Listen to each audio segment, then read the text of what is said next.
Հավանաբար տեսել եք այն տեսանյութերը, որտեղ Հայաստանի վարչապետը թմբուկ է նվագում ու պարում է։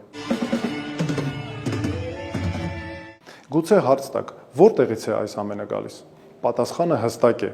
Վարչապետը շատ վատ ցուցանիշներ ունի երիտասարդ ընտրողների շրջանում հանրային հարցումների համաձայն։ Եվ նաև նա այս կերպ պատասխանում է երիտասարդների հետ աշխատանքի մեր շատ հաջողված քայլերին։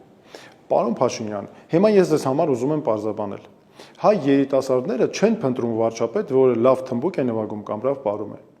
Նրանք ուզում են առաջնորդ, որով կարող են հպարտանալ։ Առաջնորդ, որը չի ասում, թե պարտությունը հաղթանակ է։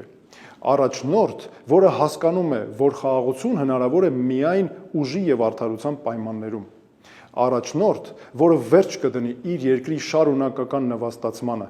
Եվ ամենակարևորը առաջնորդ, որը չի ստանում հրամաններ օտար բռնապետերից։ Իմ ուղերձը երիտասարդ ընտրողներին հետևյալն է.